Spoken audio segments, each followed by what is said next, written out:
A rendu possible, c'est par sa grâce. Nous allons parler ce matin. C'est un privilège pour moi d'être parmi vous ce matin parce que ma présence ici parmi vous, c'est par la grâce de Dieu. Et je bénis aussi la famille de papa France et maman Chantal qui m'avaient logé hier. J'ai passé une bonne nuit chez elle pour être parmi vous ce matin. Je bénis le Seigneur pour la chorale. Il y avait d'autres cantiques que je ne connais pas, mais il y a d'autres que je connais. J'ai bien chanté. Vraiment, ça m'a fait du bien. Moi aussi, je joue à la guitare comme notre sœur qui a bien joué à la guitare. Et souvent, les sons de la guitare, ça me fait vraiment du bien. Parce que moi-même, je suis guitariste. Alors, nous allons prier pour la parole. Seigneur, nous te disons merci. Merci pour cette grâce que tu nous fais ce matin d'être dans cette assemblée des saints. Cher Saint-Esprit, nous nous mettons à ta disposition. Et la parole de Dieu qui est vie, qui est lumière et qui est vérité. Nous voulons la transmettre fidèlement. Et lorsque nous allons ouvrir notre bouche, cher Saint-Esprit, mais sur notre langue, les paroles qui peuvent édifier ces hommes et ces femmes réunis en ces lieux en ton nom. Tu deviens à la fin, manifeste ta gloire. Dans le nom puissant de Jésus, nous avons ainsi prié et tous nous disons Amen. Ce matin, je vais parler du thème intitulé « L'Église vivante ». Nous allons essayer, par la lumière de la parole de Dieu, vous donner quelques éléments qui peuvent contribuer à la vie d'une église locale comme la vôtre. D'emblée, je vous dirais dans l'introduction que lorsqu'on parle d'une église, on doit pas d'abord sous-entendre simplement un bâtiment, comme on est là, dans les 4 murs, avec des sièges et tout ça. Mais l'église, d'abord, doit être une communauté. Mais la particularité de cette communauté est qu'une église, une communauté qui peut être appelée église, doit d'abord être animée par des choses.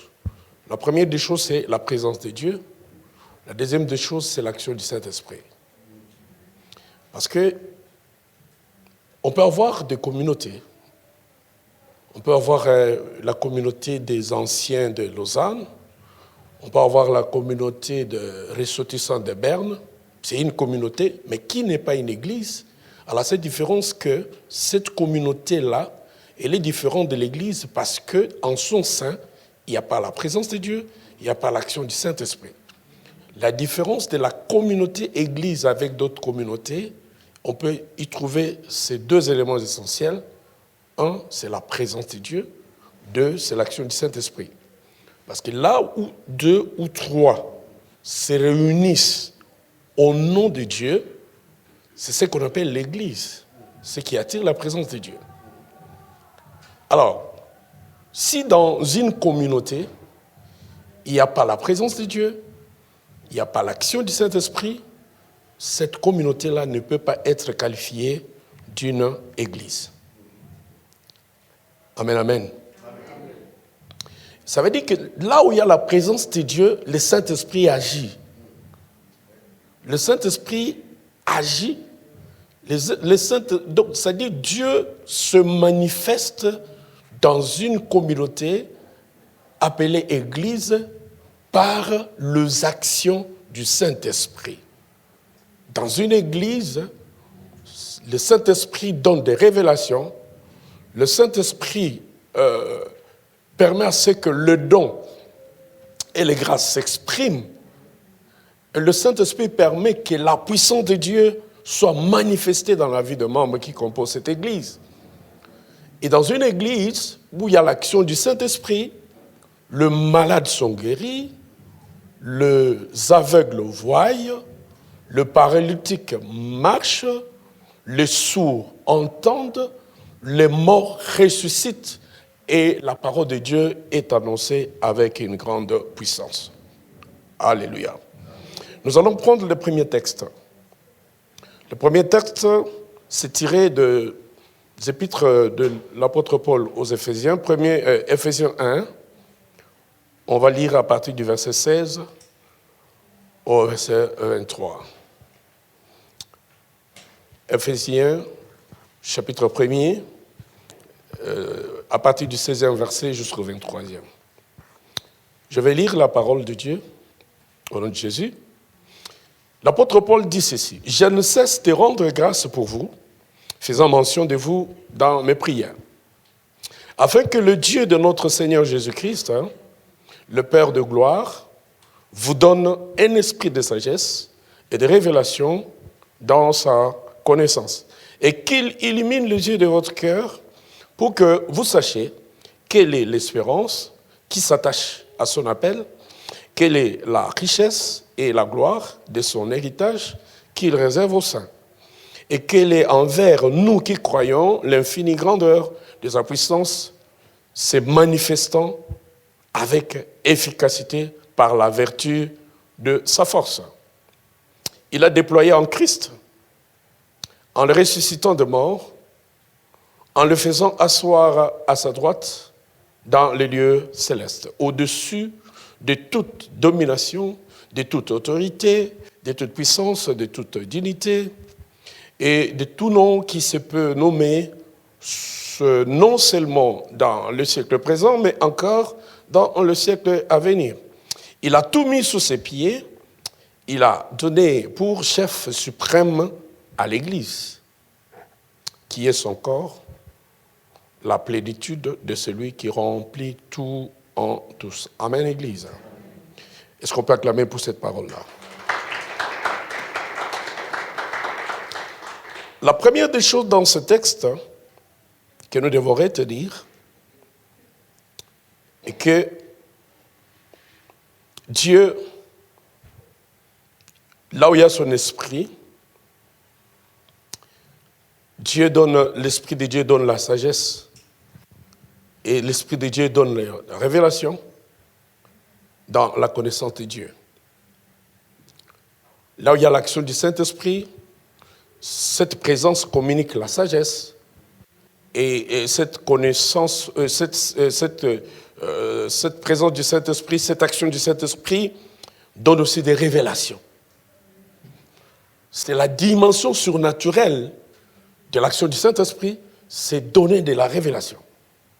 Vous savez, je racontais ça hier soir quand on parlait ensemble avec le pasteur Dieudonné et mon ami. Je donnais les témoignages quand on venait en cours de route au pasteur Dieudonné. Le Saint-Esprit est merveilleux. C'est-à-dire que si réellement vous marchez avec le Saint-Esprit, vous allez opérer dans cette vie des hommes dans une dimension supérieure. Écoutez, j'ai donné des témoignages au pasteur, j'ai dit, le Saint-Esprit dans la vie d'une église ne doit pas rester dans le bâtiment. Quand le Saint-Esprit est dans une église, chacun de nous a sa portion du Saint-Esprit. Et cette portion qui t'accompagne dans la vie courante va te faire opérer dans la vie physique, mais dans une dimension supérieure. Et vous devez comprendre que celui qui a le Saint-Esprit, il opère au-dessus de celui qui a de la magie, il opère au-dessus de celui qui a des fétiches, celui qui a des gris-gris, celui qui a le Saint-Esprit, il a sur lui un esprit supérieur. Alléluia. C'est pour cela le Dieu qui nous lègue le Saint-Esprit est reconnu dans le monde spirituel, dans la sphère spirituelle, comme le Tout-Puissant. Alléluia. Donner des révélations, ça veut dire que là où ton intelligence s'arrête, le Saint-Esprit peut te donner des révélations au-delà de tes capacités intellectuelles, au-delà de la connaissance de mathématiques, au-delà de la connaissance de la géologie, au-delà de la connaissance de la physique. Le Saint-Esprit est capable d'aller au-delà. Je vous donne un ou deux témoignages pour confirmer ce que je suis en train de développer. Et c'est ce qui fait que lorsque tu opères dans cette dimension-là, tout celui avec qui tu travailles, ou tu es dans le milieu professionnel, va comprendre que ta dimension est au-dessus. Alléluia. C'est pourquoi le Dieu en qui nous croyons est appelé le Très-Haut. On l'appelle le Très-Haut parce qu'il est au-dessus des hauteurs. Dans la dimension spirituelle, c'est le Dieu qui se trouve au sommet. C'est pourquoi l'Esprit de Dieu est reconnu comme étant l'Esprit qui conduit, qui est le chef de tous les esprits. Alléluia. Un jour, je suis dans les grands marchés au Congo, c'est un endroit où il y a plein de voleurs, plein de criminels. Un voleur m'a pris tout l'argent que j'avais dans ma poche. En plein marché central. Alors, je me rends compte qu'on m'a volé de l'argent. Je me dis, Seigneur, j'ai perdu tout mon capital. Qui a fait une chose pareille? J'ai dit au Saint-Esprit, pourquoi tu as permis que quelqu'un me prenne tout l'argent? Alors, je me connecte au Saint-Esprit. Le Saint-Esprit me dit, tourne-toi derrière. Je tourne. Il me montre 3 personnes. Il me dit, tu vois les 3 là? Il faut arriver à parler avec le Saint-Esprit. Tu seras plus qu'un magicien. J'ai dit, plus qu'un magicien. Il me dit, tourne. Je tourne. Il dit, regarde, tu vois dans le groupe là? J'ai dit, oui. Regarde, il y a 3 personnes. J'ai dit, oui. Tu vois, celui qui est au milieu là, qui a tourné le dos, oui. Va seulement les toucher. Quand tu les touches, s'ils tournent lentement, c'est que c'est lui qui a pris l'argent. S'il tourne brusquement, ce n'est pas lui. Vas-y. Alors, maintenant, mon esprit... Alors, il faut faire attention. Quand tu es en communication avec l'Esprit de Dieu, il ne faut pas laisser la place à l'esprit du diable, il ne faut pas laisser la place à ton esprit. Parce qu'il y a un combat à ce moment-là. Il y a ton esprit, il y a l'esprit du diable, il y a l'esprit de Dieu. Et il faut que tu puisses permettre à ce que ton esprit soit soumis à l'esprit de Dieu. Alléluia. Mon esprit me dit, mais tu peux aller toucher ces messieurs-là, mais il n'a pas ton argent, il peut t'agresser. L'esprit de Dieu me dit, moi je ne commets pas d'erreur, vas-y. J'arrive en plein marché, là où il y a une multitude de gens. Quelqu'un m'a pris l'argent, je ne savais pas. J'arrive, je touche les messieurs. Alors le monsieur tourne quand même, je dis, oh, le Saint-Esprit, il est merveilleux. Je mets l'autre main, je dis à ces messieurs-là, si tu tournes, ce que je vais te faire, tout le monde ici va prendre fuite. Remets mon argent. Je l'ai dit, poussé par l'Esprit de Dieu. Et le monsieur, comme par miracle, il me dit, non, attends, monsieur, ne me fais pas du mal. Attends, je te donne ton argent. Il met la main dans sa jaquette. Il fait sortir mon argent. En plein marché. Et je récupère. Et les vendeurs qui étaient là, qui connaissaient que ces gens-là sont des criminels, et dès qu'ils me remettent l'argent, tout le monde, ils étaient en groupe, ils prennent fuite, ils partent. Mais là, les gens me demandent, est-ce que tu es militaire? Je dis, je ne suis pas militaire. Tu as une arme sur toi? Je n'ai pas d'arme. Mais ces gens n'ont peur des personnes. Mais ils sont partis en fuite comment? Vous voyez, ça c'est ce qu'on appelle l'action du Saint-Esprit. J'ai retrouvé mon argent en plein marché. Celui qui m'a volé, je ne l'ai pas vu. Mais le Saint-Esprit qui donne la sagesse et la révélation, il m'a révélé pendant qu'il y avait une multitude de personnes. Je suis allé tomber sur la personne qui m'a pris l'argent. Et lorsque j'arrive à la cité, je raconte l'histoire. Tout le monde dit, ça ne peut pas être possible. Ça veut dire que lorsque le Saint-Esprit agit dans la vie d'un enfant de Dieu, c'est ce qu'on appelle les miracles. Est-ce qu'on peut acclamer le Seigneur? Est-ce qu'on peut acclamer le Seigneur? Donc le Saint-Esprit, si tu es membre d'une église dans laquelle il y a la présence de Dieu, il y a l'action du Saint-Esprit, tu vas opérer dans la vie courante, dans la dimension surnaturelle. Ça veut dire une dimension qui dépasse l'intelligence, qui dépasse l'entendement. Alléluia. Et lorsque le Saint-Esprit est là, le verset 18, il dit, il illumine les yeux du cœur. Le Saint-Esprit te donne d'autres yeux. Le yeux que tout le monde ne peut pas voir. Mais ces yeux-là se trouvent au niveau de ton cœur. Écoutez un peu les mystères de Dieu. Donc, ce sont les yeux qui ne sont pas des yeux naturels. Ce sont des yeux surnaturels. C'est pourquoi ceux-là qui ont les yeux du cœur sont surnommés les illuminés. Lorsque tu es illuminé, là où tout le monde s'arrête avec la vue, toi tu peux continuer à voir avec les yeux du cœur. Alléluia. Tu peux continuer à voir avec les yeux du cœur. Alors maintenant, les yeux du cœur, tes yeux-là sont illuminés par la lumière de Dieu. Alléluia. Par la lumière de Dieu, tu peux voir là où tout le monde ne voit rien. C'est pourquoi celui qui a le Saint-Esprit peut être là, devant quelqu'un, tu lui parles. Tu parles à quelqu'un, tu lui donnes la salutation par la main. Mais l'Esprit de Dieu voit ce qui est dans le cœur de cet homme-là. Toi, tu vois ça. Ça, c'est quoi? C'est la présence du Saint-Esprit. Alléluia. Donc, il donne cette lumière aux yeux du cœur. Alléluia. Alléluia. Le verset 19 nous dit, là où il y a la présence du Saint-Esprit, on est en train de vivre dans cet endroit-là l'infinie grandeur de la puissance de Dieu, mais cette puissance qui se manifeste avec l'efficacité. La présence de Dieu va faire assez que la manifestation de la puissance de Dieu est efficace. L'efficacité de la puissance de Dieu, c'est lorsque cette puissance produit des résultats.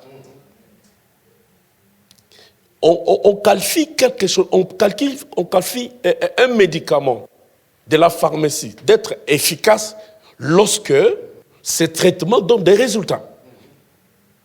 Est-ce qu'on est là? Est-ce que vous me suivez bien? Donc, il faut que la puissance du Saint-Esprit, lorsque tu dis à quelqu'un qui a la puissance du Saint-Esprit, il faut que cette puissance soit manifestée, soit réelle, et que ça se manifeste avec efficacité, que ça puisse donner des résultats réels. J'ai donné un autre témoignage. Il y a une dame qui priait avec nous. À ce moment-là, je n'étais pas encore pasteur, j'étais évangéliste dans notre église. Cette femme-là était catholique. Son mari était un grand musicien au Congo, un musicien connu dans un groupe qu'on appelait Banaoke, un grand groupe du Congo. Il s'appelait Ndombe Opetum. Il a aussi chanté avec un grand musicien qui s'appelait Lobo Makiadi. Et sa femme était parmi les personnes que je venais de gagner à Dieu. Et après, son mari se trouvant dans une tournée en Belgique, il est arrivé là, il est tombé malade, il est entré dans les comas.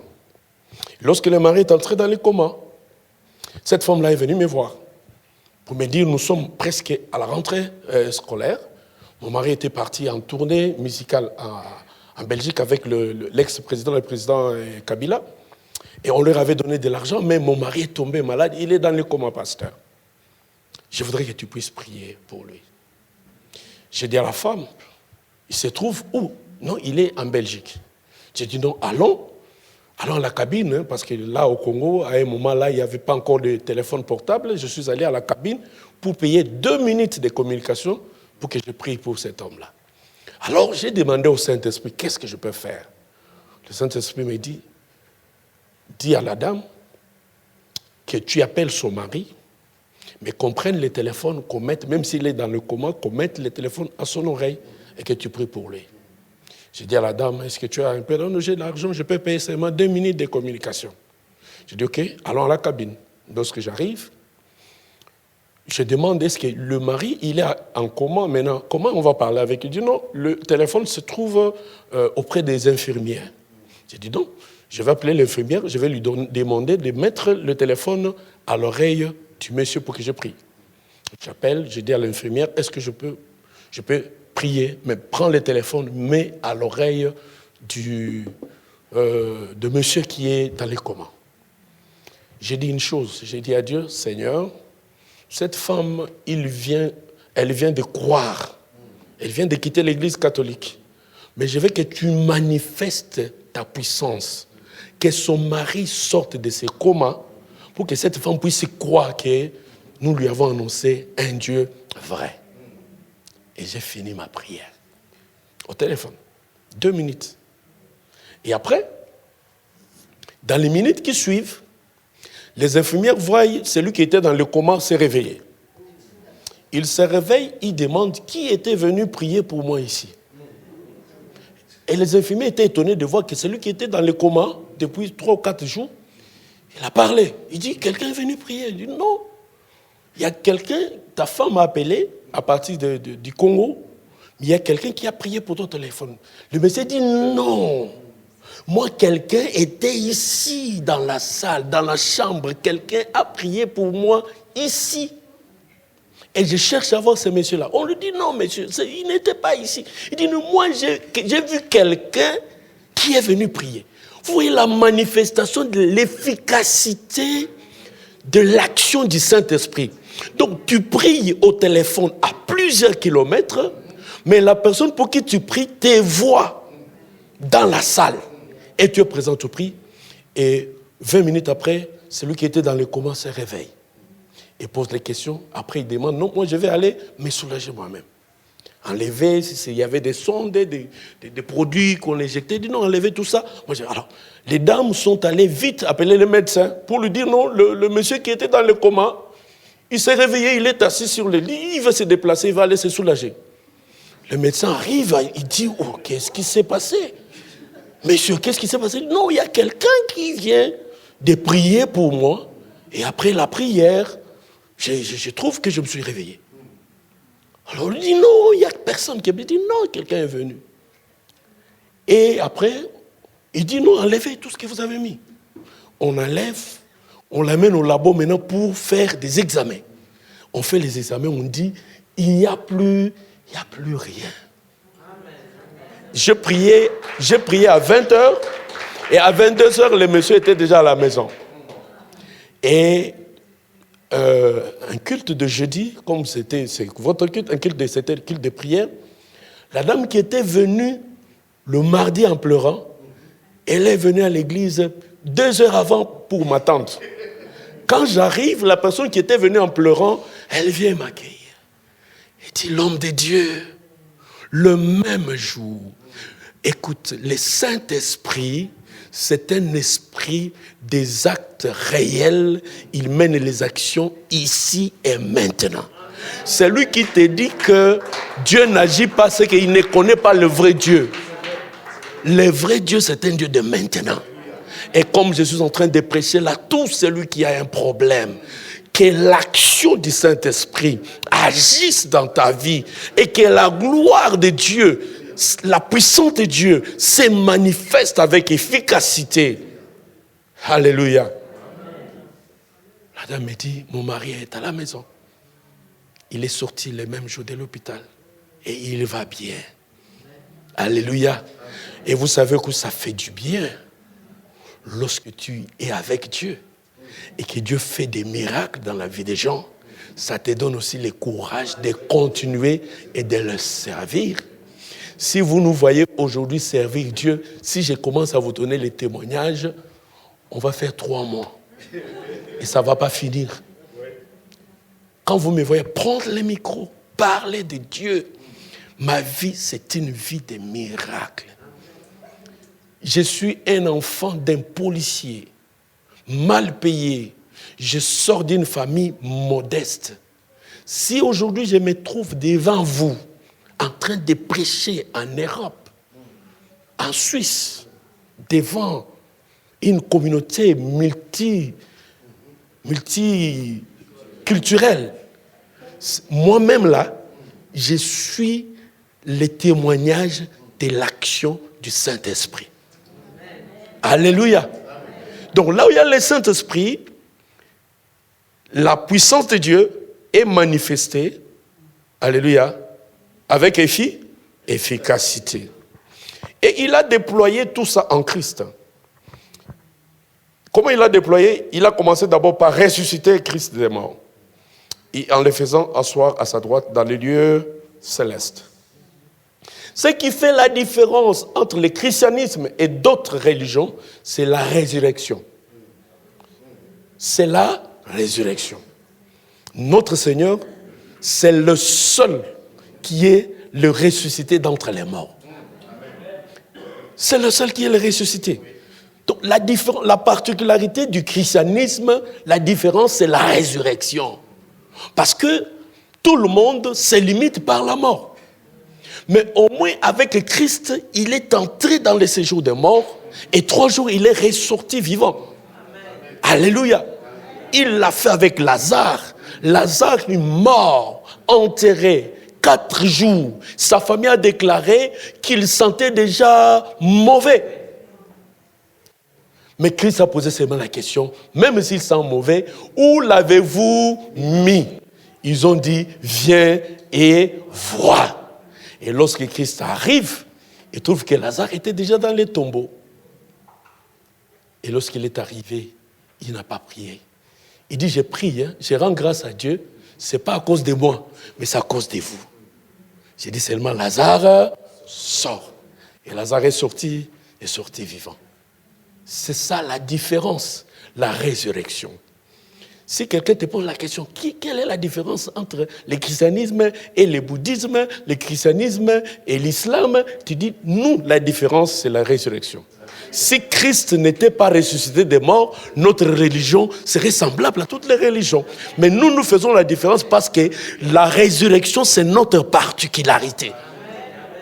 C'est-à-dire, nous avons un Dieu qui est capable de restaurer ce qui est détruit. Nous avons un Dieu capable d'appeler à la vie ce qui est déjà mort. Il donne la vie là où il y a la mort. Il donne la guérison là où il y a la maladie. Il donne la solution là où il y a des problèmes. Alléluia. C'est ça la différence d'une église vivante. Alléluia.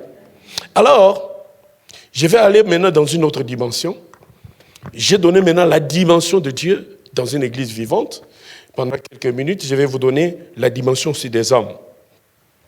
Quand vous lisez dans 1 Corinthiens, je pense qu'on va terminer par là, 1 Corinthiens chapitre 12, 1 Corinthiens chapitre 12, on va lire à partir du verset 12. 1 Corinthiens chapitre 12, à partir du verset 12. Parce que dans Éphésiens 1, on nous a dit que Christ a été établi sur l'église comme chef, mais l'église qui est son corps. Une église vivante doit fonctionner comme un corps. Alléluia. La Bible dit, car comme le corps est un, et plusieurs membres, et a plusieurs membres, et comme tous les membres du corps, malgré leur nombre, ne forment qu'un seul corps, ainsi en est-il de Christ. Nous avons tous, en effet, été baptisés dans un seul esprit pour former un seul corps, soit juif, soit grec, soit esclave, soit libre, et nous avons été abreuvés d'un seul esprit. Ainsi, le corps n'est pas un seul membre, mais il est formé de plusieurs membres. Alors, si les pieds disaient, parce que je ne suis pas une main, je ne suis pas du corps, ne serait-il pas du corps pour cela? Et si l'oreille disait, parce que je ne suis pas un œil, je ne suis pas du corps, ne serait-elle pas du corps pour cela? Si tous les corps étaient œil, où serait lui? S'il était tout oui, où serait l'odorat? Maintenant, Dieu a placé chacun des membres dans les corps comme il a voulu. Si tous étaient un seul membre, où serait le corps? Maintenant donc, il y a plusieurs membres et un seul corps. L'œil ne peut pas dire à la main, je n'ai pas besoin de toi, ni la tête dire aux pieds, je n'ai pas besoin de vous, mais bien plutôt, les membres du corps qui paraissent être le plus faibles sont nécessaires. Et ceux que nous estimons être le moins honorable du corps, nous les entourons d'un plus grand honneur. Ainsi, nos membres les moins honnêtes reçoivent le plus d'honneur. Tandis que ceux qui sont honnêtes n'en ont pas besoin. Dieu a disposé le corps de manière à donner plus d'honneur à ceux qui en manquent, ceux qui en manquaient. Afin qu'ils aient, non, afin qu'il n'y ait pas de division dans les corps, mais que les membres aient également soin les uns des autres. Et si un membre souffre, tous les membres souffrent avec lui. Si un membre est honoré, tous les membres se réjouissent avec lui. Vous êtes les corps de Christ et vous êtes ses membres, chacun pour sa part. Et Dieu a établi dans l'Église, premièrement, les apôtres, ainsi, on laisse là-bas. On se limite par 27, vous êtes les corps de Christ et vous êtes ses membres, chacun pour sa part. Une Église locale doit fonctionner comme un corps, composé des membres. Mais chaque membre a sa particularité. Ça veut dire que nous pouvons être plusieurs dans une église, mais si nous formons les corps, ça veut dire que moi je peux être l'œil ou les yeux, toi tu peux être les oreilles, l'autre joue les rôles de la main, l'autre joue les rôles des pieds, l'autre joue les rôles de l'odorat, ainsi de suite. Mais tous, Dieu nous a placés dans ces corps, mais chacun doit avoir sa part. Tu ne peux pas être un membre d'une église, mais tu n'as pas de part. Chaque membre doit être actif. Pour qu'on dise qu'un corps est en bonne santé, c'est lorsque tous les membres fonctionnent et contribuent à la vie du corps. C'est la même chose avec les membres d'une église. Alléluia. Amen. Mais si tu peux dire non, moi je ne vais pas à l'église aujourd'hui, je ne viens pas. Mais lorsque toi tu ne viens pas, c'est toi qui joues le rôle des yeux de l'église. Lorsque tu es absent, ces jours-là, l'église va fonctionner sans yeux. Mais tu ne peux pas dire que quelqu'un d'autre est à ma place, parce que l'autre qui est à ta place, c'est l'oreille. Mais l'oreille ne jouera jamais le rôle des yeux. Tu as privé l'église des membres nécessaires. Et à ce moment-là, lorsque l'église est empêchée, un membre se détache, l'église est appelée un corps handicapé. Est-ce que tu comprends, mon frère? Amen. Ça veut dire que chacun s'agace. Vous savez, un jour, le cerveau a initié une réunion contre l'estomac. Il dit non, est-ce que nous tous, nous sommes en train de travailler? Le cerveau dit, moi je réfléchis. Les yeux disent, moi nous voyons pour montrer la voie au corps. Les autres disent, nous travaillons. Les mains disent, les pieds disent non. Mais lui, il est à l'intérieur, il ne fait rien, il ne fait que recevoir. Alors faisons la grève pour voir que lui aussi sorte, qu'il puisse aussi travailler. Premier jour, ça passe un peu bien. Mais avant la fin de la journée, les yeux disent, mais je sens un peu de vertige. Deuxième jour, les pieds disent, non, je ne sais pas. Les corps peuvent se réveiller, mais je ne saurais pas bien marcher. Troisième jour, c'est tous les corps qui se fatiguent. Quatrième jour, la bouche ne sait plus parler. Cinquième jour, alors, ce sont les mecs qui commencent à trembler. Alors le cerveau reconvoque la réunion. Il dit, mais comment? C'est que nous avons fait cette grève, c'est comme si nous nous sommes privés nous-mêmes de la force. Alors recommençons un peu à travailler pour voir comment ça va aller. Recommençons à faire le travail. Lorsqu'il recommence, les pieds se déplacent, les mains vont travailler, trouvent la nourriture. La bouche, elle a dit, moi je ne fais que mâcher, tout ce que je mâche, je lui envoie. La langue dit, moi je ne fais que goûter, mais je ne garde rien, tout va chez lui. Faisons la grève. Mais après, ils se sont rendus compte que cette grève-là a anéanti la force de tout un corps. Le cerveau a dit non, on a commis l'erreur. Et recommençons un peu à travailler. Après, lorsqu'ils travaillent, ils donnent la nourriture, on donne les jus à la bouche, un peu de gâteau, un peu de pommes, un peu de salade. Après, la force revient. Alors le cerveau dit, oh non. Donc nous comprenons que tout ce que nous donnons à l'estomac, il nous renvoie ça d'une autre manière. C'est ce qui nous donne la force. Alors, maintenant, nous nous rendons compte que nous sommes complémentaires. Alléluia. Nous sommes complémentaires dans une église. Dans une église, chaque membre doit savoir que nous formons un corps, mais chacun a sa part pour ce qu'on appelle la complémentarité. Ta présence à l'église contribue à la vie de ton église. Tu ne peux pas dire, moi, je ne fais rien. Tu ne peux pas dire comme des personnes, non, moi je n'ai pas de problème. Lorsque je pars à l'église, on chante, on loue, on écoute la parole. Lorsqu'on dit Amen, je prends ma Bible, je prends ma clé et je m'en vais. Moi, je ne fais rien. Non, tu n'es pas membre de l'église. Un membre de l'église doit participer à la vie de l'église. Si tu es l'œil, tu dois voir. Parce que lorsque tu vois, l'église va grandir. Si tu es la bouche, tu dois parler, tu dois manger. Si tu as la langue, tu dois goûter ce que le corps doit prendre. Si tu joues le rôle de main, tu dois travailler. Alléluia. C'est pourquoi Dieu a distribué les grâces. Il a distribué les dons pour l'édification de son corps. Alléluia. Donc ta présence, d'abord la présence, ta présence régulière à l'église contribue à la vie de l'église. Mais tu ne peux pas être présent pour la formalité, tu es présent pour que la grâce que Dieu a mise en toi, que cette grâce contribue à l'avancement de l'œuvre de Dieu. Et la Bible dit aussi qu'il a placé les membres comme ça, les membres dans le corps sont plusieurs. Une bonne église vivante doit croître. Une bonne église doit avoir plusieurs membres. Et l'objectif de l'église, c'est d'évangéliser. Vous devez travailler parce que les corps, étant que corps, comme Dieu l'a placé, la Bible dit, un corps doit avoir plusieurs membres. Alléluia. Les gens ont des dons, les autres, c'est les dons de gouverner, de modérer les cultes. Les autres, les dons, c'est pour chanter. Si notre chorale n'est pas là, le culte ne sera pas bon. Ok? D'autres, les rôles, c'est les rôles de main. Vous devez avoir les dons de libéralité.